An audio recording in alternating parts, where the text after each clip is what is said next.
Programa Medicina Humanizada. Oferecimento Instituto Casador Saúde. Conhecimento e bem-estar. Olá, estamos aqui hoje para falar do Covid. Não especificamente do Covid, mas do pós-Covid. Aquilo que acontece depois que a pessoa teve Covid e curou, tratou, e o dia seguinte, o day after, como é que é? Tá? Esse assunto me surgiu porque tem aparecido demais no consultório pessoas nessa situação. Passaram pela Covid e depois que acabou, que curou, acabou toda aquela confusão, se apresentam num estado de cansaço, não conseguem fazer mais e com uma série de sintomas que apareceram após o Covid, uma verdadeira síndrome pós-Covid. Então a gente veio discutir esse assunto está em alta, a comunidade médica está discutindo isso, e um dos aspectos que mais chama a atenção é o aspecto do coração, da cardiologia. Eu convidei hoje aqui alguns colegas, convidei a doutora Thalita, cardiologista, para falar para a gente sobre o aspecto do coração no pós-Covid. Muito obrigada. Olá, todo mundo. É muito importante a gente entender que um paciente que passa por uma inflamação como o Covid, ele pode ter um acometimento cardiológico. E, inclusive, cerca de 16% dos pacientes que têm um quadro de Covid, eles têm um acometimento do coração, no sistema cardiovascular. Por isso, é extremamente importante que todos os pacientes que estejam sentindo sintomas como cansaço, falta de ar, passem por uma avaliação médica com exame físico, principalmente um eletrocardiograma, para a gente entender se teve um acometimento do coração ou não. Dependendo da situação do paciente, da forma de acometimento do Covid dele, ou seja, existem pessoas que têm Covid e ficam em casa e que ficam bem, têm sintomas leves, não precisam de oxigênio. Esses pacientes têm uma possibilidade menor de ter um acometimento do coração. Já outras pessoas são internadas, precisam de oxigênio, outras são até entubadas e podem desenvolver a forma grave, com um acometimento dentro da tomografia até mais do que 50%. Então, são situações diferentes que a gente precisa avaliar para identificar quais pacientes eles precisam de uma avaliação mais aprofundada para a gente entender se esse paciente pode voltar a fazer uma atividade física, quando que ele vai voltar e se a gente consegue identificar patologias do coração. As principais delas são a miocardite ou a perimiocardite, que é uma inflamação do coração, e até mesmo um infarto. A gente tem visto também no dia a dia do consultório pacientes com trombose, a tão falada trombose, seja das pernas, seja do pulmão. Então essa avaliação pós-Covid, ela é essencial, principalmente para aqueles pacientes que vão iniciar uma atividade física. Esclarece pra gente, é diferente ser uma pessoa sedentária, ser uma pessoa que vai fazer só aquela caminhadinha na praia, ou se é aquele atleta que malha 3, 4 horas por dia, ou até mesmo um trabalhador rural, braçal, que faz um esforço físico muito grande? Essa avaliação, ela é diferente? Com certeza, muito boa pergunta. A gente tem diferenças entre um praticante de exercício leve, um praticante moderado e um atleta alta performance. Eu também incluo aqui aquelas atividades de trabalho como um pedreiro, uma pessoa que já trabalha com o esforço físico. Essa pessoa que passa pelo Covid, ela tá abalada, tá debilitada, e quando ela chega pra gente liberar ela para voltar a uma atividade física, tem vários aspectos nessa consulta que são importantes. Então a gente vai conversar, entender o que são esses sintomas que a pessoa está sentindo, fazer uma avaliação, exame físico, um eletrocardiograma, principalmente porque ali a gente já vai ter uma identificação se ele pode estar com acometimento do coração, que é a inflamação, a pericardite, miocardite, que é tão acometida nesses pacientes Covid. Era uma doença rara na cardiologia e que depois do acometimento do Covid a gente está vendo cada vez mais frequência. Até pacientes assintomáticos, ou seja, que não sentem nada, podem ter esse problema. Depois dessa avaliação inicial, a gente vai identificar pacientes de acordo com idade do paciente, tem pressão alta, diabetes, outros fatores, acometimento do pulmão também. Tem pacientes que ficam internados, que ficam graves, e essa recuperação ela é mais difícil. Esses pacientes, depois que passam pela avaliação inicial, muitas vezes é necessário fazer um ecocardiograma, que é o ultrassom do coração, para identificar essa inflamação, e um teste ergométrico, que é aquele teste da esteira, para ver como que a pessoa se comporta na hora da prática do exercício físico. Esses exames estão alterados, aí a gente tem que fazer uma bateria de exames, ressonância magnética, avaliar uma troponina, que é um exame de sangue, toda uma abordagem para um paciente que pode estar com o coração inflamado. A partir daí a gente vai fazendo essa reabilitação cardíaca, que é quando o paciente devagarzinho volta a ser funcional, fazer a caminhada dele e eventualmente a musculação e voltar para uma prática de exercício, inclusive avaliação competitivo ou não do atleta, por exemplo. Muito bem, que aula, hein? Olha só, foi muito bom ter você aqui falando sobre isso, foi muito esclarecedor, tá? E o programa continua. Pós-Covid, dispneia, falta de ar é uma grande preocupação, é muito frequente, por isso nós entrevistamos uma cardiologista. O programa continua, sintomas existem outros, existe perda de paladar, perda de olfato, perda de memória, cansaço, depressão. E para falar sobre isso, no próximo bloco, convidei Dr. Pedro, neurologista, para conversar com a gente. Não sai daí não. Bom, nessa pandemia, muitas perguntas têm vindo mais frequentes ao meu consultório, né? Muitas pessoas perguntando quanto tempo leva para voltar o olfato de quem já teve Covid. A média gira em torno de 4 semanas. A lesão do nervo olfatório demora em torno de 4 semanas para se recuperar. Algumas coisas podem acelerar esse processo, como o treinamento olfatório, mas a gente sabe que é com o tempo mesmo que esse nervo vai se regenerar e o olfato voltar ao normal.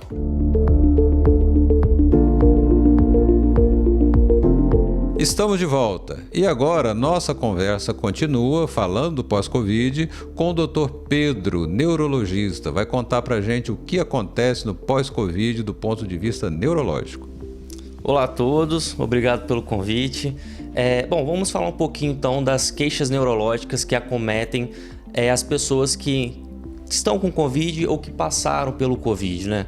Aqui a gente tem que diferenciar algumas coisinhas, porque quem está com o Covid é muito comum sentir dor de cabeça, perder o olfato, perder o paladar. Esses são os sintomas mais comuns, sintomas neurológicos mais comuns de quem está com o Covid.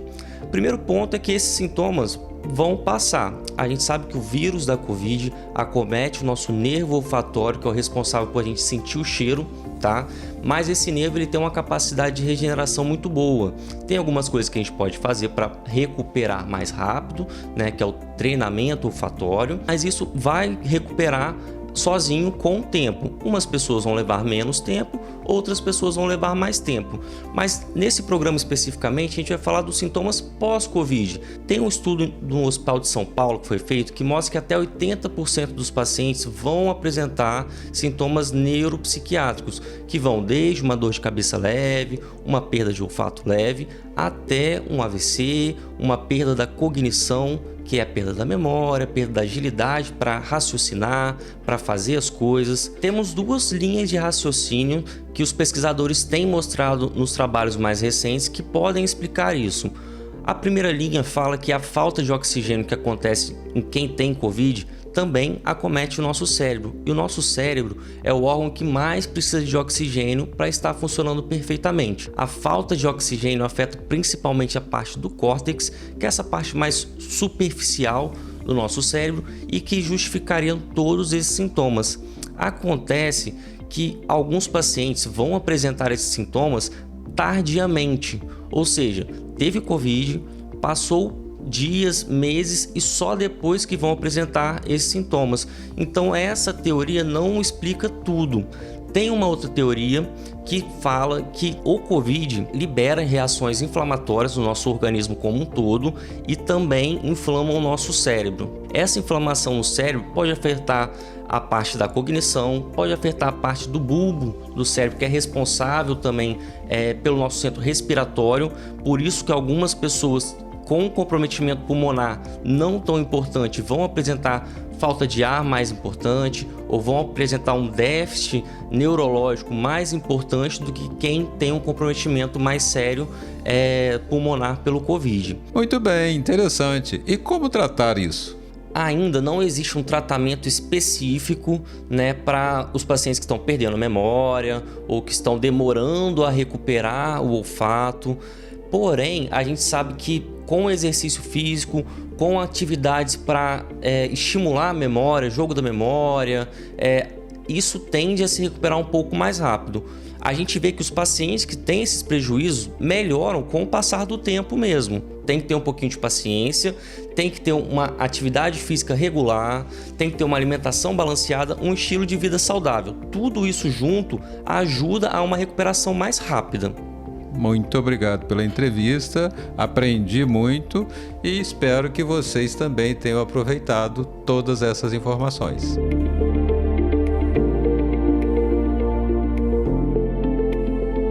Me perguntaram no consultório: doutora, eu sou jovem e depois do Covid eu comecei a ter falta de ar e dor no peito. O que isso pode ser? Então, antes do Covid, uma queixa assim num paciente jovem, sem problemas no coração, tinha grande chance de não ser nada mais sério. Mas depois do Covid, a gente precisa se atentar a algo chamado miocardite, a inflamação no coração. Como a gente já falou nesse programa, a inflamação causada pelo Covid, ela pode acometer todos os órgãos, inclusive o coração. Então, isso é importantíssimo, porque o olhar vai ser diferente, o exame físico, o eletro, e eventualmente precisamos até de um ecocardiograma para a gente diagnosticar esse tipo de situação.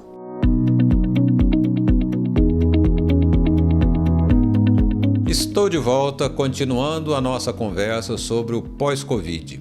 Esse programa de hoje nasceu de uma preocupação minha, de uma constatação, né, do que eu vejo no consultório todo dia.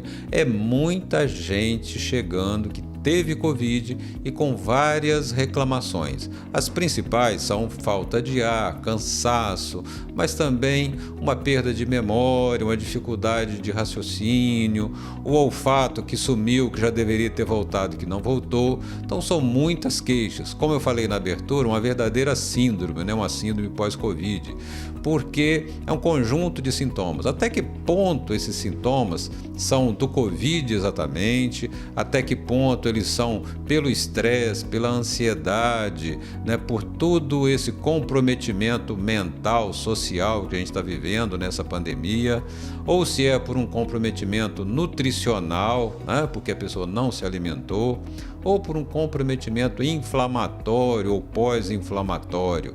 O que acontece? Covid é uma doença altamente inflamatória, ela inflama o seu corpo todo, todos os tecidos, ela agride você. O seu corpo luta e é uma luta intensa, tanto que muitos não conseguem sobreviver. Mas você sobreviveu, você está aqui. Só que isso custou muito a você e ao seu corpo. O seu corpo gastou as reservas que ele tinha de nutrientes, de energia, tá? Reservas físicas, reservas mentais, psicológicas também. E você está enfraquecido. Nesse momento, é importante fazer uma recuperação. Para isso, entra os aspectos do coração, como a doutora Thalita falou aqui, do cérebro, como o Dr. Pedro falou aqui. Eu quero lembrar também aspectos emocionais, psicológicos e nutricionais. Então, eu acho importante fazer uma reposição, alimentação boa, saudável. E nesse momento, eu acho fundamental, sim, suplementação, suplementar vitaminas, minerais, suplementos anti-inflamatórios. A alimentação, existe alguns que estimulam a inflamação, existe alguns que inibem a inflamação. Então, é muito importante fazer essa recuperação no pós-Covid. Estamos aqui, o Instituto Caçador tem vários profissionais, eu estou aqui, doutora Thalita, doutor Pedro e vários outros. Então a gente está aqui aberto para ajudar quem precisa. Nós temos o serviço de telemedicina. Às vezes, nesse momento, é difícil se locomover. Então, telemedicina, lembrando, é uma alternativa muito interessante. No meu Instagram, eu respondo perguntas diariamente, muitas perguntas. Tem dúvida? Vai lá na caixinha do Dr. Pedro Responde e entra e faça a sua pergunta. O programa de hoje foi muito bom, está acabando, o assunto é extenso, a gente vai voltar a falar sobre isso. Até a próxima!